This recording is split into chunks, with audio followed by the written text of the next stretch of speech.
This is Justice Matters with Tim Buxton, coming to you from Yugambeh country of the Commonberry people of the Gold Coast, Australia.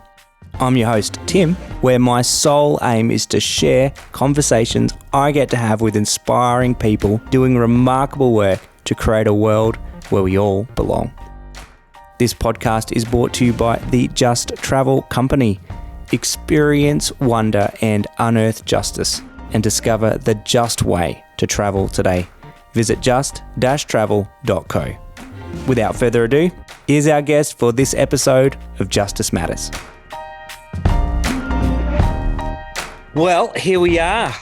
So great to have you on the podcast, Kelly. It's been a little minute since we last saw each other. I think we were racing around after our little kids. Well, they're not little anymore. Our kids are probably like 4 or 5. I know mine's 4. How old is Carter? 5. He's 5. Yeah, a little person. A little person. Oh my gosh, aren't they? They just and they're both. They both seem to enjoy each other's company and seem to keep us on our toes anyway. So thankful that you would carve out the time. You're all the way in Dubai. You are the head or the executive director, the leader, whatever you want to call it, of the AI Asia Pacific Institute. I love that the logo is on the screen there because I butchered it last time I tried to say it. I was just thinking that, yeah, a lot of people seem to have trouble. We actually shorted to AI API, but it seems it still gets people confused. So we got to work on changing the name eventually. AI API. I like that. It's got a nice ring to it. This is actually our second crack. We had a few technical difficulties before, but I was absolutely loving where we were going. In our conversation about AI and the challenges and the future and how it impacts you were talking about the social implications, the ethical implications. There's so many things that technology, which is at the best of times can save lives and at the worst of times can destroy the planet and destroy what it means to be human, really. So much to talk about. How do we nail it down? First of all, though, could you explain to our listeners, our audience, who AI API is, what your role is, give us a little kind of nutshell and, what you kind of do on a day-to-day basis? Yeah, sure. So we essentially address the implications of artificial intelligence. Right. So we talk about implications. They can be social, ethical, legal. So it's quite broad, right? If you think about social implications, well, what can that possibly be? Well, there's a wide range of issues growing due to the deployment, application of the technology, right? So if you think about the future of work and how it's disrupting our kind of workforce, how are we preparing people for that? How we're preparing jobs? How we're preparing, the job disruption essentially, and what people are going to do, or how countries' governments are, developing policies and thinking about these issues, right? So that is it's essentially a large growing social issue, and governments around the world, industries are debating that. And so on that sense, we have social projects involving building human capacity, upskilling, those types of issues, and then you have ethical implications, right, which is, we were briefly discussing that before when we had all the technology disruptions. The irony, right? Technology destroying our ability to have the conversation. But go ahead. Sorry, I interrupt. Correct. Yeah, correct. And so ethical implications, right? It's very interesting because as humans, essentially automate our decisions to machines, we have to think about many things that we never really had to think about before, right? How do we, tell now the machines what to do in certain situations? And that raises a wide range of ethical issues, right? I think before I was just using the example of self-driving cars, right? We, as humans, we drive every day and we make thousands and thousands of decisions, and we don't really think about how we do it. Most of them are not necessarily rational, right? And as you're driving and you might be facing an accident, you will quickly, in a matter of seconds, make a decision about do we turn right, left, how do you prioritize? And with self-driving cars, we're now going to have to tell the car what to do in those circumstances, right? And that raises a wide range of issues. Who does that? Is that the factory? Is that you that's buying the car? Do you get to choose what life the car prioritizes? Is that your life, your family, the pedestrian, right? So obviously a lot of ethical issues, right? And it's fascinating. I was actually in the philosophy conference a few days ago in Saudi and having a lot of these conversations with philosophers because they have a large role to play in a lot of these hard questions involving AI and technology. Yeah. And, what is the right thing to do in certain situations? And what are they saying?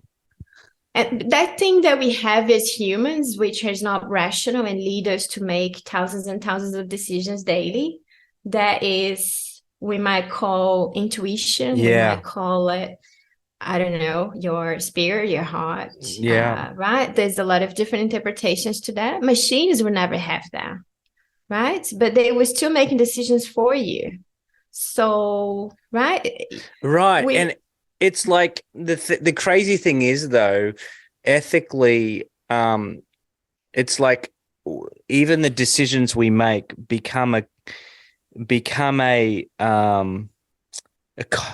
culmination of all the other decisions we've made before and how that went, and the memory and our ability to kind of disconnect maybe emotion that might have influenced a decision in the past or trauma. Like there's so many things that our cellular memory, rational memory that then go into future decisions.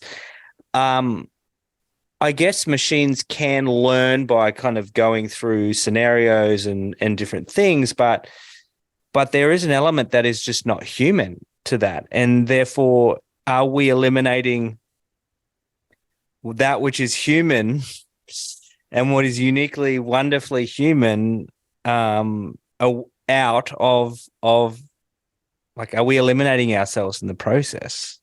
Exactly. And I think that can be good and bad. It can be good because our humanity is replaceable, right? There's a lot of growing concerns as well about machines replacing us. Eventually, that is not necessarily the case. We are unique, right? Yeah. But in the same, that also raises issues as machines never have the capacity that we have to analyze situations in the same way. They told something through basically analyzing large amounts of data. That's essentially what AI is. And it has a capacity to do that, which we humans can't do. Yeah, and the speeds that you and I cannot even comprehend how quickly they can take copious amounts of information. Exactly. So that is beneficial to us because we can use across different sectors and apply that to our benefit. But it also leads us on this path that we have to now think about. Essentially, we're building a new world, right? Questions that we have now or will not be the same in 30, 40 years' time and the same way. When we think about the internet, right? You and I, I'm guessing we're the same age here. So if we think about, we saw the internet really come into life, right? We saw how the technology expanded to transform our lives. And at the time that this started, no one really predicted the issues that we currently have around cybersecurity, mental health, all the dark side, all the problems that also came to the surface. Of course, right? Yeah. I mean, with every solution to a problem, with every convenience we create to being able to outsource and do, we're inadvertently always creating more problems down the line. And we always will. I mean, the best of inventions will also inadvertently create some problems that may even be bigger than the original. I mean, social media could be an experiment. Like, hey, we are so connected and we're able to kind of do all these things, and yet we see how destructive it can be in the hands of children and adults that just don't know how to Mm, kind of use it for good, right? I mean, absolutely. Yeah. um and so I guess the challenge is, I mean, as I think of AI, like, do you see this ending in its current trajectory in a more dystopian kind of future, or do you actually see I mean, you're at the coal face of trying to make sure we make decisions right now. Are we at a kind of crossroads right now? Do you see the governments? Do you see people actually paying attention and making decisions? Like, what's your assessment of the current situation? Yeah, yeah. So I want to bring back to something we were talking about before, because I think this is quite important, right? I was talking about how we humans, there's recent research which analyzes that our capacity to, essentially, when we're faced with long-term risks, things like, that involve catastrophic issues, such as climate change, right? Mm, We have a hard time in putting that into action and thinking about what we do about it, right? When we mm, face into and part of it, it's that for anything we feel powerless, the human brain thinks about, how do I deal with that? I just push that aside, right? mm.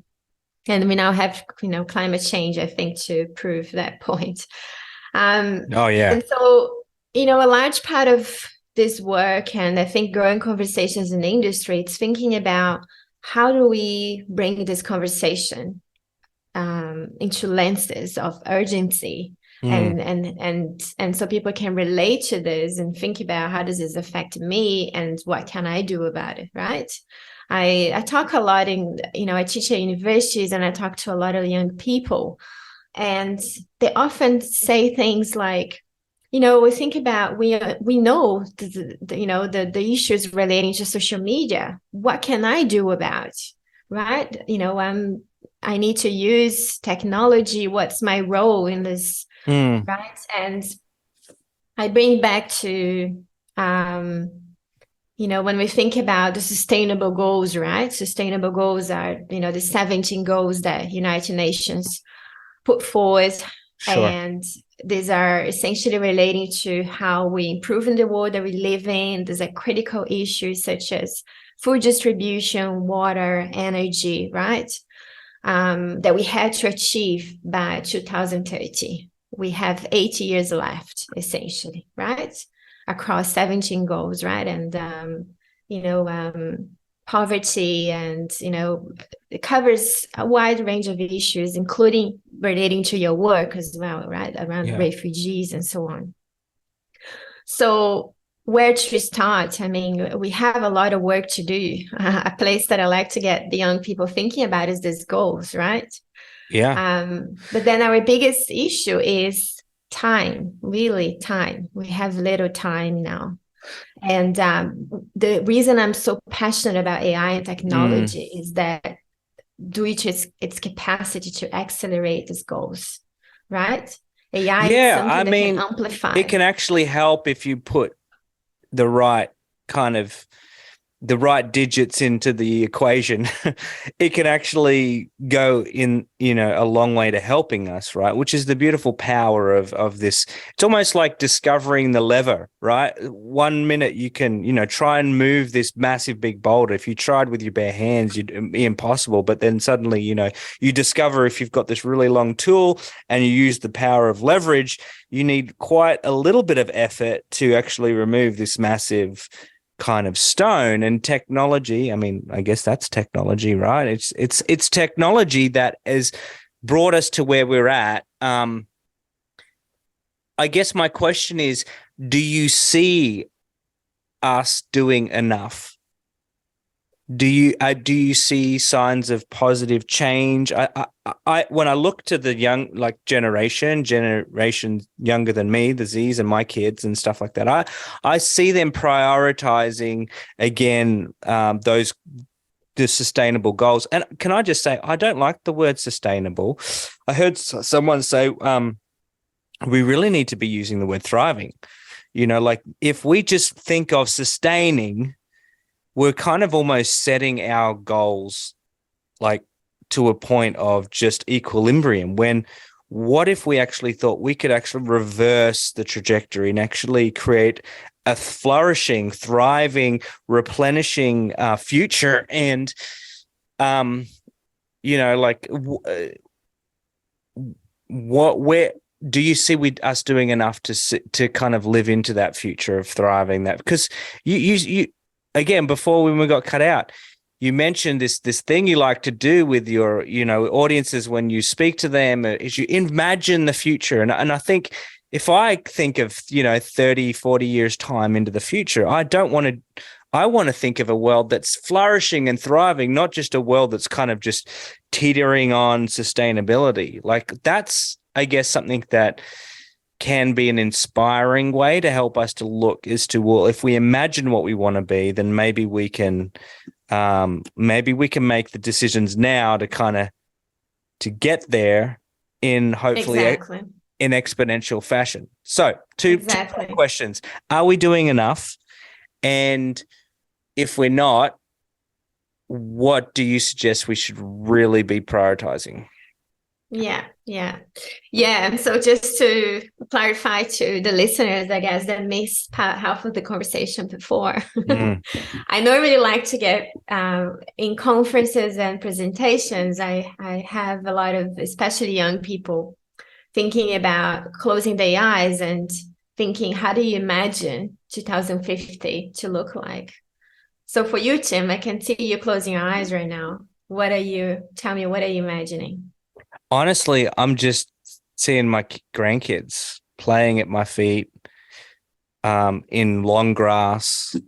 I don't know. I see nature. I see laughter. I just see,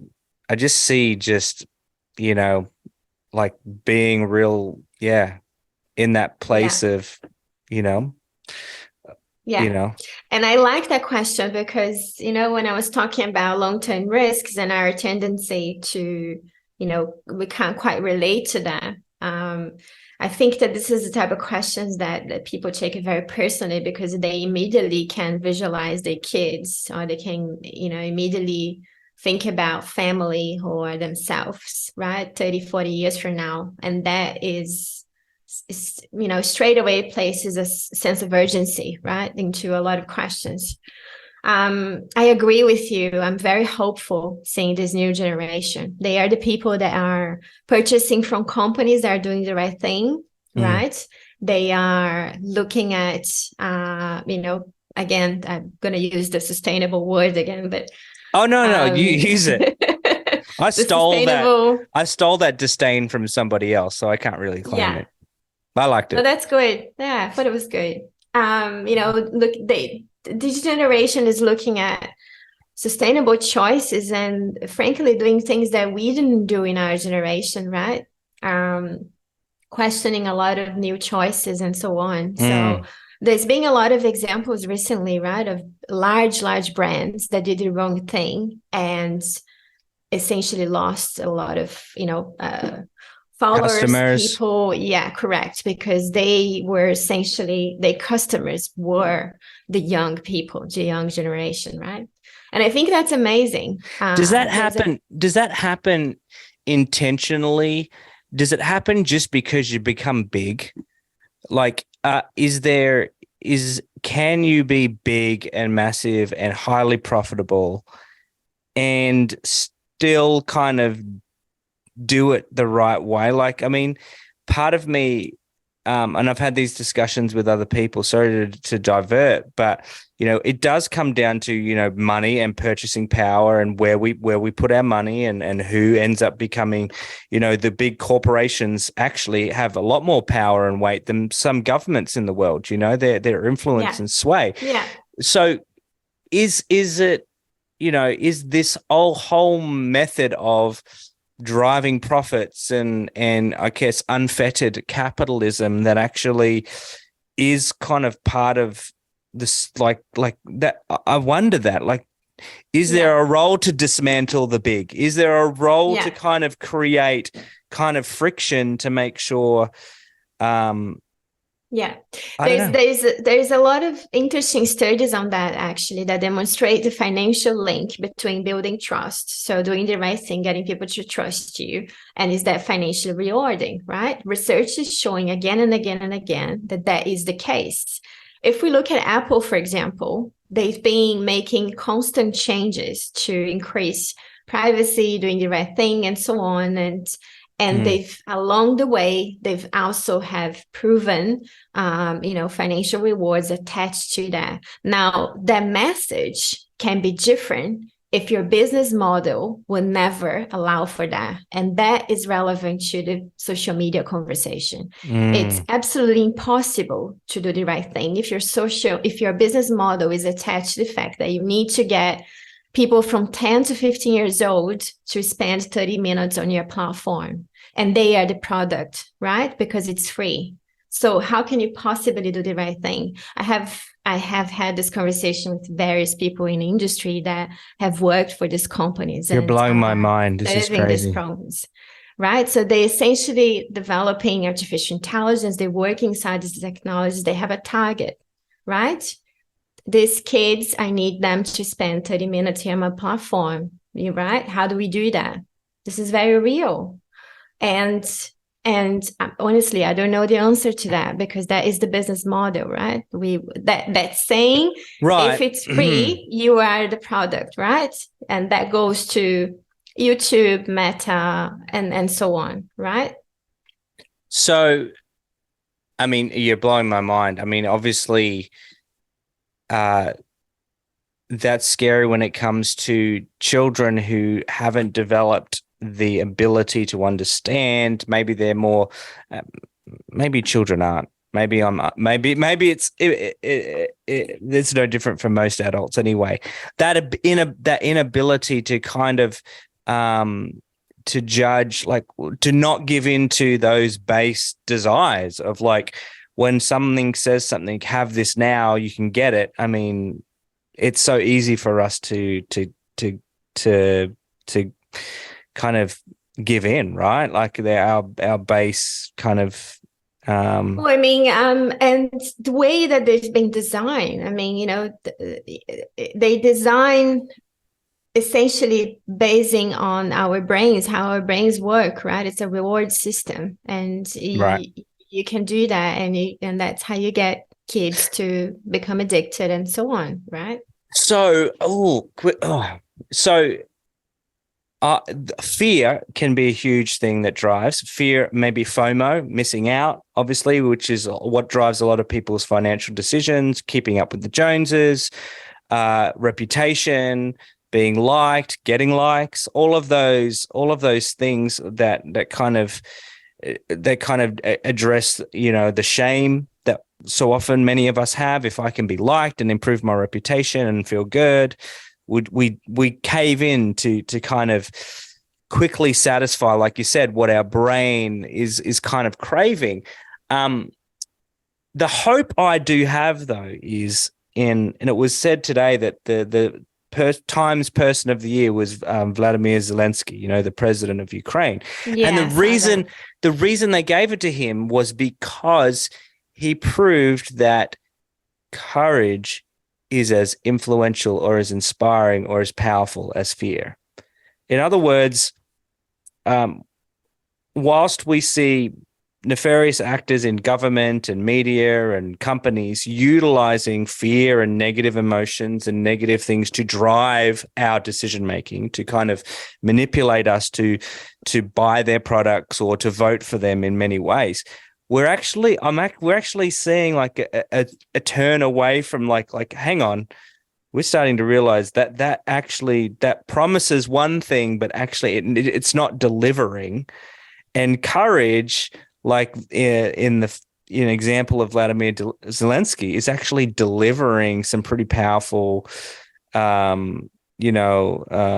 results, as we've seen in a small country like Ukraine, are able to match it, albeit with the help of those around them, but it takes a lot of courage to stay in the game, to stand there, to stay and so I guess there is an element of hope that, hey, look, if we can tap into the right formula here and start making some courageous decisions now, in 20 years' time, those decisions will have exponential rewards. I mean, can you give us some specific examples of what maybe your institute or you would advise would be some really first kind of basic steps for, you were saying young people, but for anyone listening today to kind of to do in order to kind of even if it's prepare for their own, how do I make these moral decisions? Where's the limits? What should we be thinking about and doing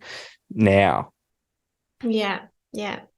And just to go back to a conversation there as well on courage, I think that it takes a lot of courage to do the right thing. And you know that from your work. It takes a lot of courage to do social work, right?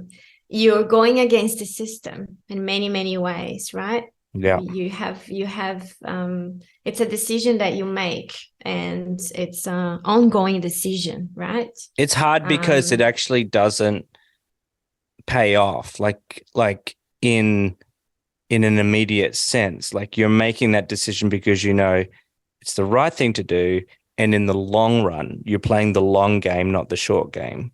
In the long run, my kids are watching me and I'm influencing them, and they'll be better hopeful adults if they see me doing the right thing, rather if they see me doing the wrong thing and cheating and lying and being lazy and not speaking to people kindly. I'm teaching them, okay, like, it might benefit me to kind of cut the corner, or if I accidentally back into someone's car while they're not there, and I drive off and my kids are in the car and watch me do that. That short term, I got away with it, can be rewarding in one sense, because I just saved myself $500. Yeah. But someone's looking, right? And I like that, when we think about the most beautiful things in the world that have been created, all the people that have walked here and done amazing, amazing things, most of the time, they've died without knowing the impact, right? Some of these artists, come on. Some of these artists, they died without knowing how they painting became really famous, right? I find it amazing. I'm really passionate about reading biographies and history, thinking about, right? And a lot of the times, the impact of what you do here, if for good or bad, you might not see it directly, right? But you are changing the world either for better or worse every day, and you're making that decision, right? But going back to your questions there on our advice, right? Yeah. And I think that goes, it really depends on what's your role, right? So obviously, if we think about governments and regulators around the world now, they've been tasked with a very difficult, challenging task ahead, right? And that is that they have to regulate something that is completely new, and they have to think about new structures and policies to put in place.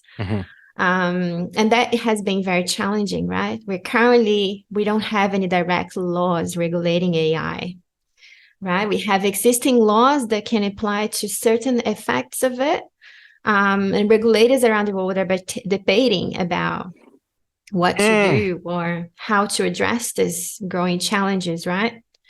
So that is one isolated issue. That then we have social issues, like I mentioned, the future of work. Yeah. There's a growing conversation around the world about, okay, if we are automating these jobs, which we are automating a lot of administrative tasks, we will never automate soft skills, things like this conversation we're having right now, for example. If I was to use Well, it's like we love it when we automate something to make it faster for us so that we can do other things with our time rather than write this email to this person about, will you jump on my podcast at this time, and somebody else's something else or a system or an automation process is doing it, right? You got one of those emails, right? But Yeah.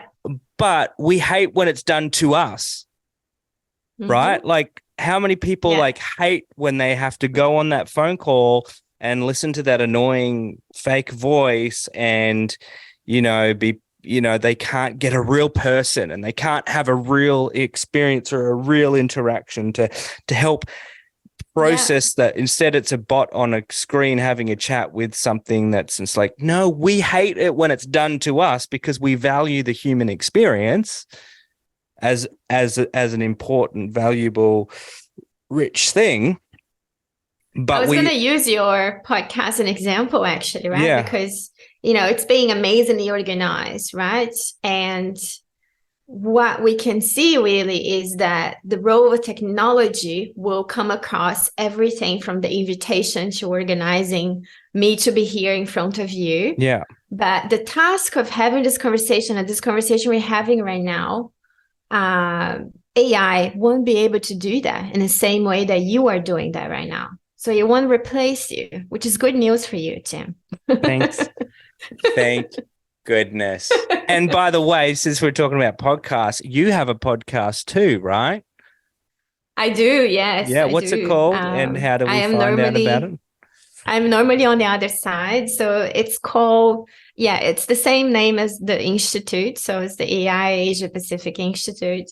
And we talk a lot about different issues relating to our work, implications of AI, and so on. Yeah. Oh, man. I'm learning from the master here. What questions do you ask people on your podcast? What are the questions you usually ask them?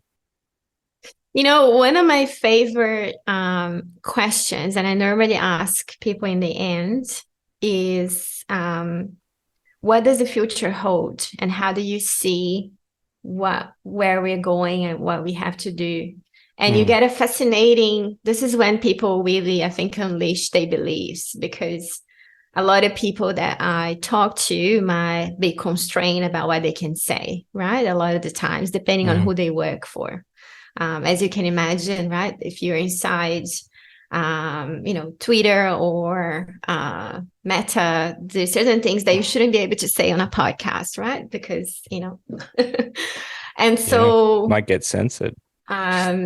But with that question, I have found that it's interesting because people, again, take that question quite personally, and they really say what they would like to see, whether it's positive or negative, right? This episode is brought to you by the Just Travel Company, your socially responsible travel concierge. Just Travel is the best kept secret in culturally immersive and justice-oriented adventures. Allow Just Travel to take the hassle out of your next trip and experience wonder and unearth justice. Discover the just way to travel today. Simply head on over to just-travel.co to learn more and book your next adventure, like our flagship Israel Istanbul trip launching out in mid-July 2023. I think it comes back to courage, because we know, I think deep down, there's a book I've recently read called Humankind, and it's written by like I think it was 27 Dutch kind of philosopher guy, getting back to the role of philosopher. I mean, to be 27 and to be writing books the way he's writing was good, but it came back down to this, this inherent belief really that people deep down are good. Like deep down, they want something beautiful. And, if you smile at someone at the cash register, they're going to smile back at you for the most part, unless I'm having a completely miserable day, and this ability to kind of reciprocate, affection.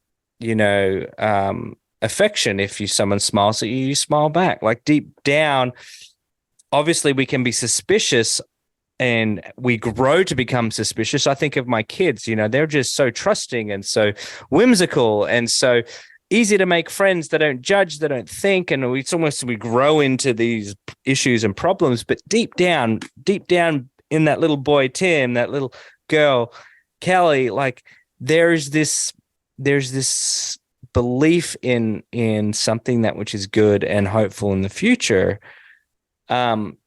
I think it just takes the courage for us to actually believe that again. Yeah. And I love the idea of like, let's just stop and start hoping again and start asking ourselves, what do we really want? Yeah. And I think you just answered my question, which you asked me before. Am I hopeful and what should we do?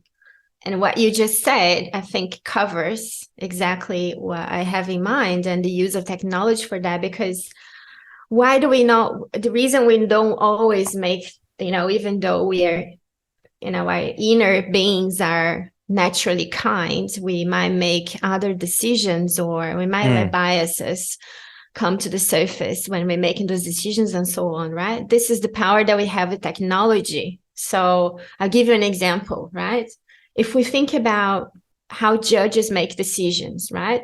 The research shows that more often than not, issues such as a person's social status or race might influence a judge's decision, right? Or and that is often a natural characteristic of human beings, right? Yeah. Now, could we apply artificial intelligence to address that issue? Could we apply it to avoid, bias in court? And what happens is, if we have, research also shows that judges, when given enough information and analytical decisions, they can actually use that to reinforce and relearn how they should address certain issues, right? So AI in that sense has the ability to process that information and show you, compare and show you where those biases are and how you should address them. I mean, just imagine the 12 juries that have the same decision-making power. But sorry, I cut you off. You were going. But in that sense, we could, if that was to work, we could essentially be applying artificial intelligence to address actual biases in court. Not only court, but if you think about the same thing in a hiring process, right? When you go to an interview, right? You go to an interview as an Asian or as a Black person or as a white person, then naturally there are biases in society, and we've seen this coming to the surface, right? More than ever, I think, in the last few years. So could we the same way apply artificial intelligence to highlight those issues in the hiring process and take away the biases that might come with that, right? So if you're a woman sitting for an interview, if you're a mother, if you're got some form of disability, correct, in some way. Can we look at, can you actually perform at this job? Do you have the qualifications instead? The frustrating and the beautiful thing at the same time is that we've created a world that has really kind of revolved around the decision makers, the people in power, in their own bias, create and develop things from their perspective. I heard recently that there's an increasing number of women in the construction industry, this because of technology, because now you don't need to just have big brawn muscles and whatever, not that women don't have big, strong muscles and aren't capable of working those, but that kind of environment of like, well, no, anyone can use this tool and technology to kind of build and to create. But when you have a woman, or when you have someone with maybe a disability or involved in that process on the field, on the ground, they get to design through their world, through their way that they see the construction and the buildings and the homes and the architecture and everything with that with that now input into it, rather than, what is traditionally been. I mean, we a man's world, a white man's world, say in those countries of where, maybe more Western countries where that is the predominant kind of power structure. And you see it in the Middle East in certain cultural dynamics that have created worlds that revolve around certain minority, really, at the end of the day, don't take into account the diverse, wonderful, beautiful, rich world that we are. Yeah. I mean, you would see that really in practice with your work as well, right? In terms of retraining, upskilling refugees to be placed back in society, right? We can't ignore the fact that they will face a lot of discrimination. biases. Yeah. Correct. Yeah. Can I just say, the best day in You Belong happened 2 days ago. Well, what are you going to say right now in this interview? The best thing that happened today, definitely, I mean, I was cleaning basically garbage wheelie bins all day today. So it didn't take much to top this, but this has been thoroughly enjoying conversation. Best thing that's happened today has been this conversation, and we're still having it, so I'm enjoying it thoroughly. However, 2 days ago, what happened? We hired our new leader for our work amongst refugees in Toowoomba. Her name is Kinda Falah from Syria, and she is a former refugee from Syria. She is just, I mean, I hired her before even reading her CV. I got her CV today and looked at it, and I'm like, oh my gosh, not only is she like just an incredible person to have spoken to and met and talked about and heard about. And again, I think, her CV just kind of backs up and blows her out of the water even more. And I mean that in every good way. She is going to be now leading our work. Amazing.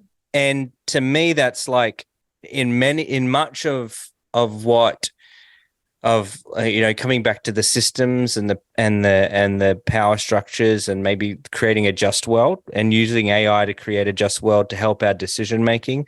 It makes so much sense for us to do that, because if we're an organization focused on meeting the needs and empowering refugees, we need someone to lead that work that has the experience, the knowledge, and is able to relate on so many ways that you and I wouldn't be able to relate. And we need to then provide the support and empowerment around that to enable them to do their job, rather than it being the other way. Oh, we're going to just have some white man lead the role, and we'll get the refugees to help support them to inform them how to do the job. We've got to flip that on its head. I think we have to flip that on its head in so many systems, in so many areas of society, because and this is where it comes down to governance. This is where it comes down to policies. This is where it comes down to research and how important your work is, because a lot of this stuff are systems that have been put in place because laws and policies have been put in place. And so how do we make sure we're rewriting the rules to the game? And but can I say that is also exactly why I'm so hopeful, because I think this growing conversation on the link of these issues and financial rewards, due which are the new generation thinking about this, investors wanting to see what companies are actually doing about diversity. Don't just tell me that you're being diverse. I want to actually see, how do you do that on a daily basis? How do you implement that? Same conversation, artificial intelligence, right? How are you actually, when you're developing your systems or deploying, how are you actually trying to comply with these principles, ethical principles, right? Can you demonstrate to me that in practice, as opposed to just saying? So we're moving from that place of being in this sort of, conversation on a Virtue theoretical level. signaling, tokenism, Yeah, trying to tick all the into boxes, but not actually right really. into actually demonstrating. I'm having conversations daily, weekly with investors and financial institutions who now want to see proof of companies actually doing this. So I'm You very mentioned hopeful. you mentioned that you're involved in angel investment and other kinds of roles. One, angel investment sounds amazing. What is that, and how, kind of, because you brought that up with the whole like, hey, we want to invest in the future. We want to invest in companies and organizations and services that are doing the right thing, or that are aligning with the sustainable goals, or that are kind of creating the future that I think we can all sign off and agree. Like, we all want to see our kids thriving and not with mental illness and challenges. We want to see, health amongst everybody, not just those that can afford high premium health insurances. Like, I think a lot of this, justice, equality, fairness is something we all can assign to. But what's your role in kind of helping people to make those decisions from an investment perspective? Yeah, yeah. So we think about, a lot of how this all links to, the growing conversation on ESG, right? And Yeah. and we talk about, environment, not only, right, not only environment, but sustainability and governance. You mentioned that a few times there, the Yeah. importance of that and the growing importance of that, right? And I think, you know, we think about climate change and how little time we have.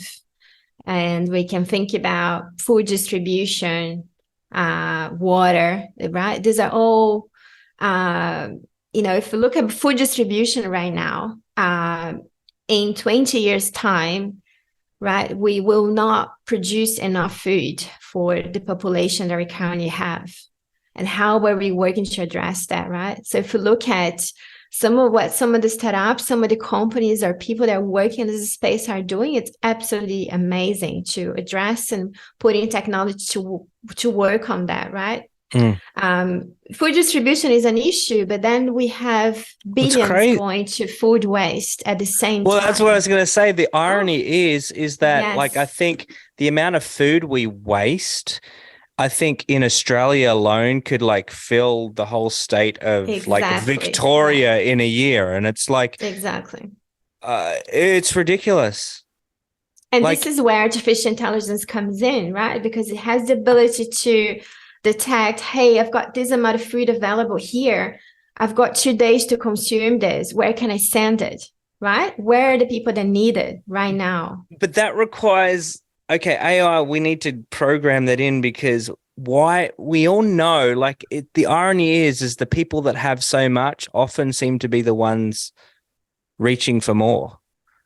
Like, there's almost like a point where, um, and I put my hand up, two hands up, for living in probably the most beautiful, wealthy, richest part of the world with plenty of resources. So I stand accused of the thing I'm about to say. Those that have plenty seem to still think that they need more. We see when crisis happens, people flocking to buy months worth of toilet paper because they're freaking out that they're not going to have enough toilet paper, or the pasta and all the shelves are gone within a day because we know that maybe there might be a blackout because a storm's coming. And so how do we, like, because it's not a lack of, is there enough, though there are, like you said, dire warnings of not being able to produce enough, but it's a lack of our ability to share. It's our lack of our ability to distribute the resources sufficiently. So I'm not throwing out, a refrigerator full of food while the person literally next door doesn't have enough money to put food on the table for their kids. That just doesn't make sense. Yeah. Yeah, it's happening every day. I mean, you look at one country bordering another country, and the disparity there just can almost be mind-boggling. Yeah. And that goes through so many different factors, right? Again, linking to our natural ability of, as humans, we tend to go towards that, don't we? And how do we address how do we how do we kind of circumvent that, and how can AI be actually play a role in working against our worst judgment of things? Yeah, exactly. Right? Yeah. And I think there's a lot of different applications going through that, right? Because it can maybe, it's a bit like your mother, right? Tim, you're not making the right choice. Do you really want to make, I was in a cafe the other day and I say to my child, is that a good choice? He was misbehaving. And then someone turned to me and said, wow, I wish someone had asked me this today. A stranger. And I was thinking, can you imagine like if you had, we will essentially all have our AI secretaries very soon.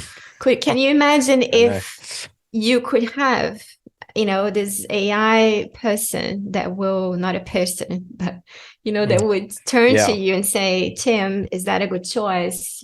Shouldn't you be more kind now? You have this opportunity, right? I never listened to my mum, so I don't know how well I'd listen to I'd be like, shut her off right now. I'm not listening. Deactivate. But the challenge though, right? So from a philosophical point of view is, do we ever really know what the best choice is? I mean, we can assume we know what the best choice is for the greater good. We might assume that the best choice, I mean, we saw this play out in real time with the vaccinations, with should we go and arm Ukraine and give them weapons and propagate war to defeat war? Like we think, and we can be so convinced that we know what the right thing is to do even from a human level, that we could entrust AI to make that decision for us. But do we always really know what is going, like Kantian kind of consequentialism? Like, how do we actually really know what the outcome is going to be? Because what if allowing someone to go to war and do something was going to actually inadvertently they would self-destruct, or I don't know how to explain it. Like, I'm trying to give an example of where, the person, that broke into a house, right, and, did some terrible thing, but in the end, by breaking into the house, they discovered something even more, worse, that kind of saved someone's life in the end, right? Like, at what point do you decide, does that person get arrested for breaking into the house, or do they get rewarded for saving someone's life, essentially? Like these are the ethical then dilemmas that are almost like, if we humans can't figure out that, and if we humans bicker day and night about what is right and wrong, how are we going to get AI to kind of like do that for us? Yeah. And also considering how different we are, right? You might be someone coming from a specific culture. You might be raised in a certain way. Someone on the other side of the world might have had a completely different experience, right?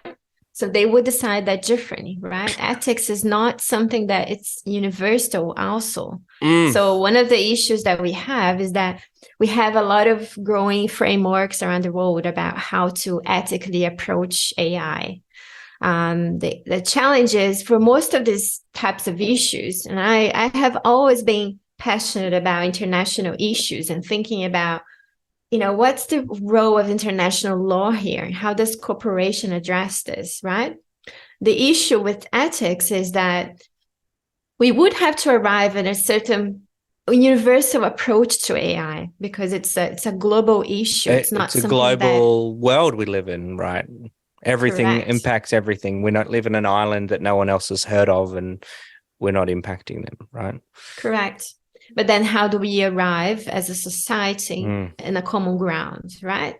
Where, as you said, there's also a lot of power imbalances and interests which come into play. I mean, how do we? Because I mean, like, I think most of our challenges and issues are around things. We think the other side is wrong or bad and we're good, but really it's just a clash of values. I might value, freedom and autonomy and my human rights and my personal dignity, whereas another person might value community. They might value um like serving one another, and corporate kind of community values. And again, one's not right and the other's wrong, or they might value loyalty and reputation and protection of vulnerable people in my family over, something, like, no, you can't lie. You have to tell the truth. But they're like, hang on, like, again, we can be so set that what we value is more important than what somebody else values. Yeah, And exactly. Yeah. I lived in Asia for a long time. And, what you see there is that shift from, compared to the Western world where you have your individual rights that come first, right? As a Mhm. society, what you see more in Asia is that collective, collective look towards those rights first as a community, and Yeah. then your individual preferences come in, right? If you think about the approach during COVID, for example, Yeah. the way that, Asia responded to that was very different. Yeah. People were very mindful from the beginning, right? Even, before COVID, when you go into the office in Asia, people might have a cold and they're already wearing masks out of respect, right? I haven't seen that in other parts of the world. I know. I mean, I remember seeing everywhere I traveled in airports and stuff, you'd see people wearing masks like 20 years ago when I was traveling. I mean, it was just Correct. common thing to see. We almost laughed at it, thinking it was funny, like, where they must be crazy and weird. But it's a value of the other rather than a value of my rights, to Yeah. do what I want to do. Again, I make that sound like that's a bad thing because, I've lived in countries where people don't have rights. I mean, women don't have their own rights and can't make their own decisions. And you can't vote for who you want to vote for. You have to ask what your father and your family is voting for, and then you get that. So again, there's no, it's not to determine what's right and wrong. It's more the clash of values, I think, that make it difficult for us to arrive at universal. And then you've got religious ideologies, and you've got just so many experiences that we've all had, traumas that we bring to the table that will say, you know what, I had this experience in the past and this is how it turned out. There's no way I'm going to allow this, this to happen here. Like, for example, we had the resettlement of women and children from Syria that the women had gone over to kind of support. They were ISIS brides, right? They went over and they got captured and they got taken into a terrible, terrible refugee camp in the middle of Syria. It's more like a prison. And yet the Australian population here didn't want to accept these women and children back to Australia and large portions because they were afraid that they were allowing their radicalized thinking back in here. They made the wrong choice to go in the first place. Again, like, these are kind of like, what do we value more? Like, what's the right thing to do? It's really, it can be really Yeah. challenging. Um, Yeah. I To kind of bring it back though, like, I'm a real proponent of, because we don't know the future, we don't know, like, a lot of the decisions that a lot of governments might instill on us is, if we don't do this terrible thing's going to happen, therefore we need to close the borders, or we need to stop this, or need to do this. Like, if we let humanity make its own mind up, then it's all going to be terrible. And I'm like, hang on. I want to choose to believe that if we let people in, that the best of them will come out. If I trust you, Kelly, if I show you that I trust you to take care of my child, there's a good chance that you'll take care of my child because you don't want to let me down, because you've appreciated the fact that I've shown trust in you to take care of my child. And Yeah. I think that's back deep down, part of me is like, can't we lean into that as a society? Why do you think we lean into the assumption maybe that Because it's being broken. I was thinking about this actually on the children example that you've just used, observing how the education system has changed, right, over the years. And observing my son's school, for example, they have a policy where teachers, he's 5, and, say if he's coming from swimming class and he needs to change into his, uniform, he cannot have a teacher touching him to help him to get change or any assistance going to the toilet or so on, right? And the reason for that is, of course, that in many cases bad things have happened in the past. Of course. And that is extremely sad as a society, that now, we have kids being raised very differently, right? And we see this across a lot of different issues, right? The refugee example is one that, always gets to me. And I know you're deeply passionate about this. And I think about when society has a problem letting refugees in, they worry. One of the arguments, right, is that they worry about, they stealing their jobs. And I'm thinking, if you really worry that a refugee who is, coming here, does not speak English, is learning life almost from the ground to steal your job, there is something wrong, not with the refugee, but with you. Come on. Right? Yes, absolutely.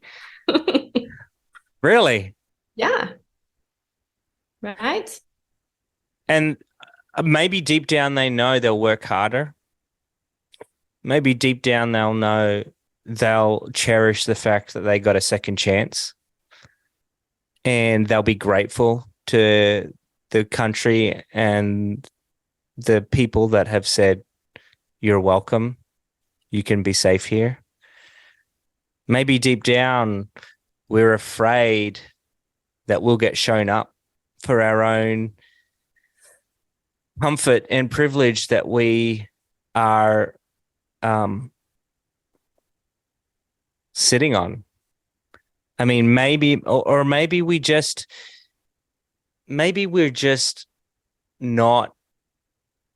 maybe we've just been sold a lie, right? And we've spent too much time on the news and on social media and in the hands of people that want to exercise their control over and their agenda over our lives. I mean, I think about the future, and when you asked me that question, I was thinking about, nature and being like, I didn't imagine being in the metaverse with my child, pretending to be somewhere else than where I am right now on this beautiful planet. And it sounds weird saying this while I'm talking to a screen to someone on the other side of the world into a microphone, but like, it's fun to have these conversations, but it's more fun to have the real conversation in person, in real life, right? No, absolutely. And I think we're seeing that with the pandemic, right? And the way people are valuing encounters more, and, conferences, and when you're in the same room with someone, right? It's a different connection. But also, the metaverse, it's interesting that you touched on that. I think, again, we'll create a whole new world, right? Which we can't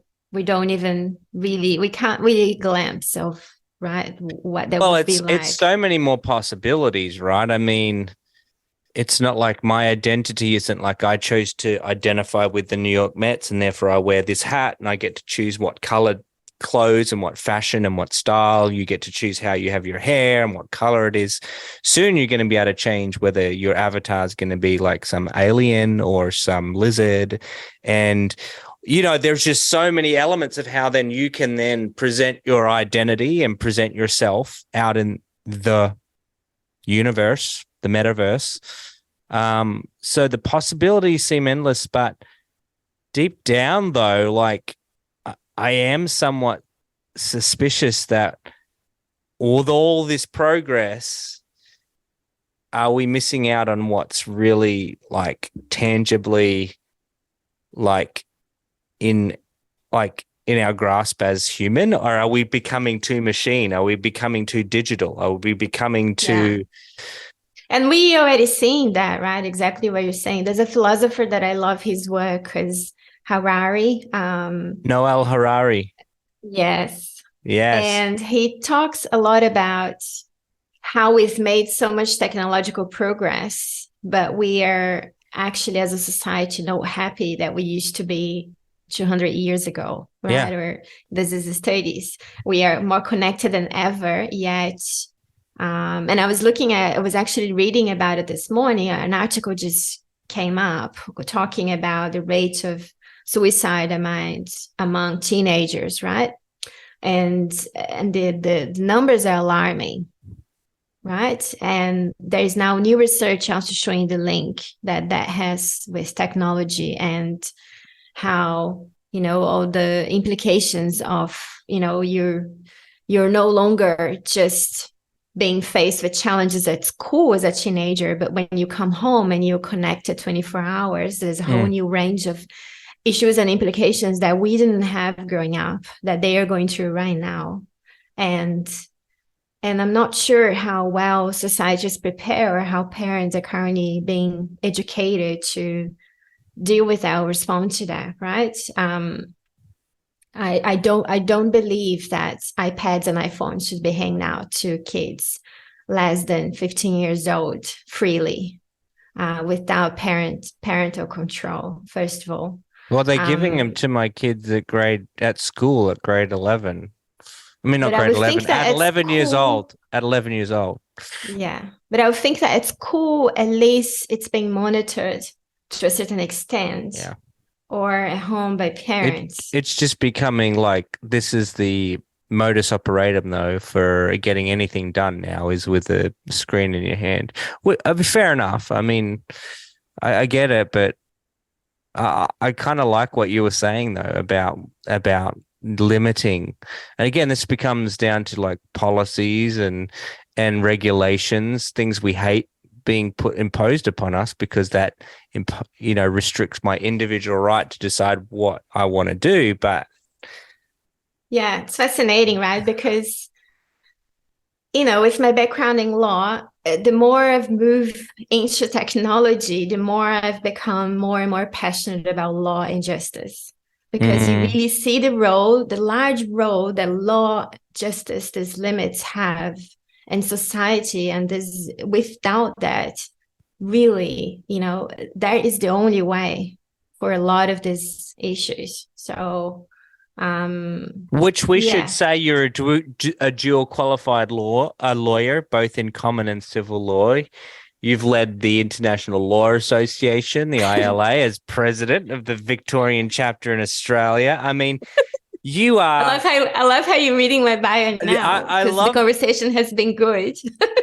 What I'm saying is like, if you haven't got this already, if you're listening, like, you are an incredibly accomplished, high achieving individual. And what inspires me the most is to channel all of that energy towards wanting to create a better world, wanting to create, and as I like to say, create a world where we all belong, where an inclusive world where the pure acceptance just for who you are, where you're at, when you're at that stage, because I can only ever accept someone where they are right now.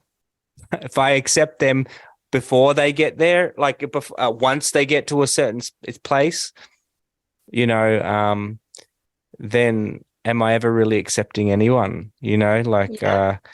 So I love that you've channeled it towards this fight. And I love that you described yourself. Can you explain this? You described yourself as a wannabe ballerina at heart and boxer in spirit. Like, I thought you might ask I about love the that. picture. I love the picture of that. I see this tutu with like tape around her ankles, not to kind of support her, petite feet, but so that she can do some ridiculous kick, karate kick chop on some bad guy. So what's that all about?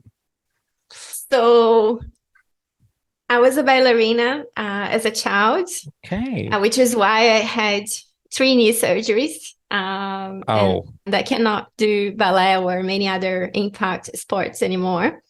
But there's something so beautiful. I'm so passionate about ballet and I still love watching it. There's something so delicate and it shows discipline and it's just beautiful watching it, right?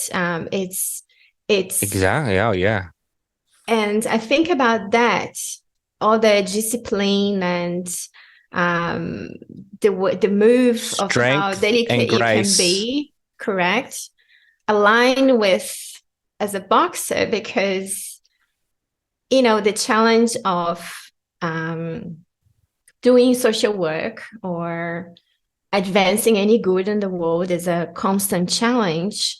But how do you advance that in a way that you would if you're a boxer, right? So if you think about what they do is they fall and they get up, they fall and they get up until they can't anymore, right? But they don't stay on the ground. And I feel that if you can combine those two, that is a powerful way of looking at it. A resilient ballerina that knows how to land a knockout blow. I love that. And that I mean, look, you're a force to be reckoned with. I dare anyone to get in your way, Kelly. I'm so proud of your dedication. Hats off to your husband, Jesse, who he and I were just getting to become really great mates when he was down here surfing together and just hanging out and chatting and going on long walks together and hearing your heart for what you want to do as a family and how you're, it's taking you around the world. It's taking you to places like right now in Dubai. Really proud of you. I'm proud of the work that you're doing. I'm going to keep conniving ways for us to keep in touch and to hopefully do some great work together. I'd love, you've already got a standing invitation to be a key advisor for You Belong. And if there's any way that we or myself and others out there can kind of support your work, learn more about your work, get in touch with you, how would they do that? How do they get onto your podcast and educate themselves even more? Just give us the big run through and we'll also put it in show notes as well. Yeah. So, I'm across most social media platforms. There's no way of not being right now. I'm quite active on LinkedIn. You can find me there. You can jump into our website as well. It's just AIAsiaPacificInstitute.org. And you'll be able to get into our social media places from there as well. And looking forward to hearing from anyone. Can people email you? Is there your email on that website? What's the best way to? Yeah, you'll be able to find my email there as well, or the institute. So yeah. Awesome. Well, get out there, reach out to Kelly. Support the work. I'm sure they've got obviously lots of. I love how much research and informed, academia that you employ in your work. Look forward to hearing more of what happens with your work in the future.